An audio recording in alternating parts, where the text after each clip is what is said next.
Here's my take. It's been a head-spinning week for American foreign policy, with tariffs against Canada and Mexico dramatically announced and then suddenly postponed. USAID was gutted, and President Trump said he wants the U.S. to take over Gaza. The most revealing lens through which to look at all this might not be Donald Trump's pronouncements, but rather those of his aides and supporters. The tariff tantrum suggested that foreign leaders are becoming skilled at handling Trump. They mollify him with token concessions, allow him to declare victory, and then return to business as usual. The concessions that Mexico and Canada made were either small bore or policies that they were already pursuing.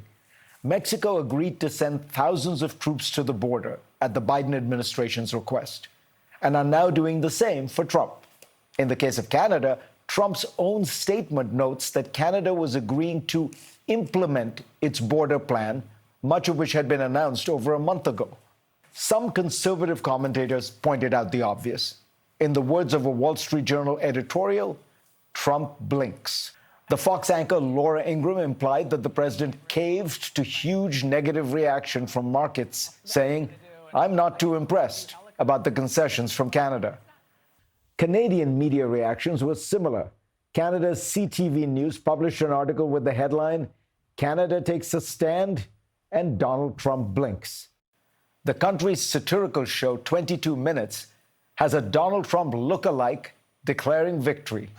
I did the impossible. I made peace with Canada and ended the unjust trade war that I started. I'm signing this executive order, I did not lose, but I totally won the trade war order.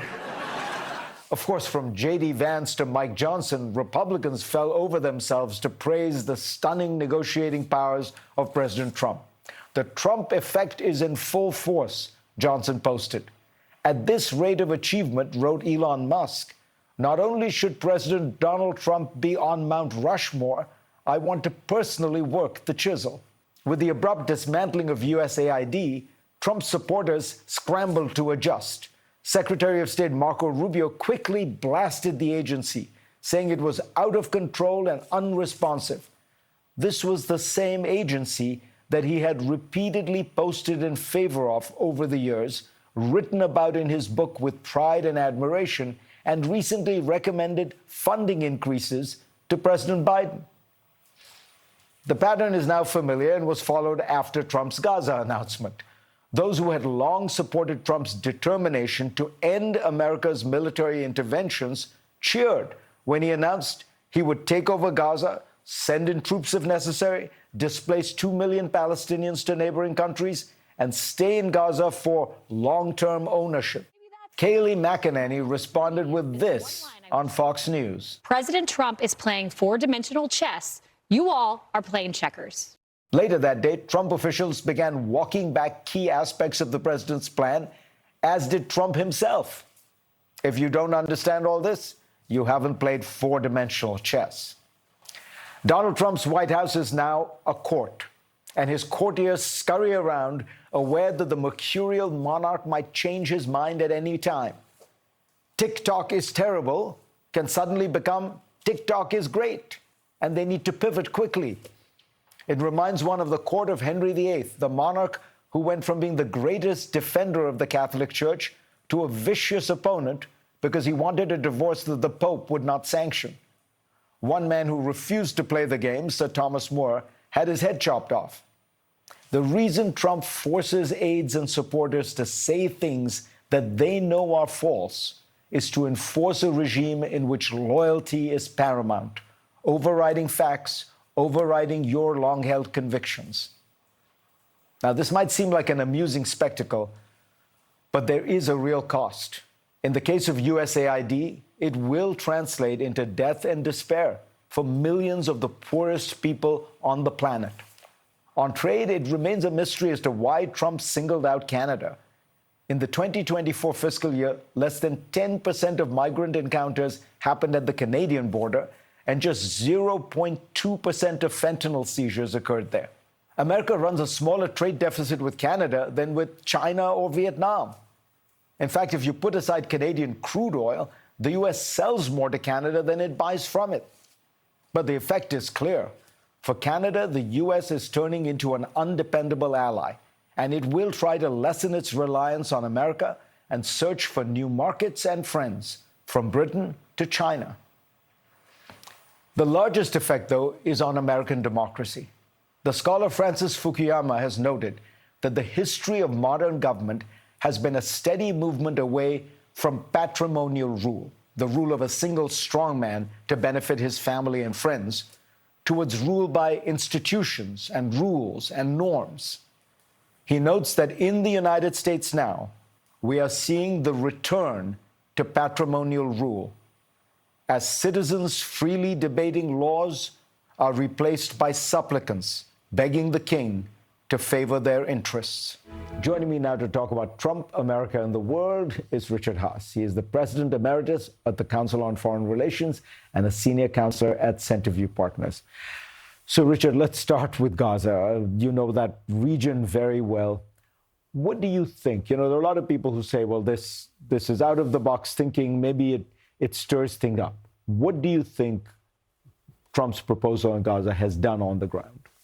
It's out of the box, but doesn't mean it's better. Just because the box isn't working. There's policy failures over the years. I think on the ground, Fareed, it probably plays into Hamas's hands. They can say, look, there's no chance of any compromise working. We right all along to be maximalists.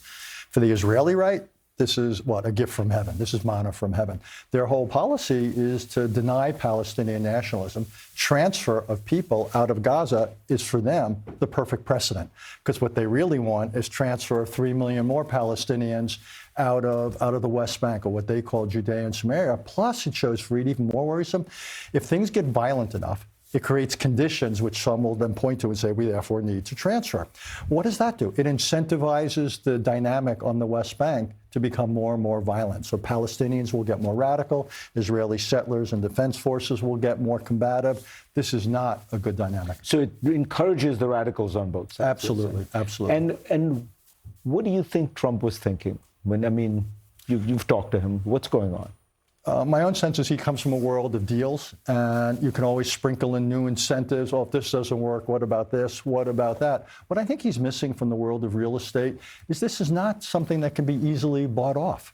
What are the two most powerful things? You know, you and I have spent a lot of time talking about the Middle East. One is nationalism.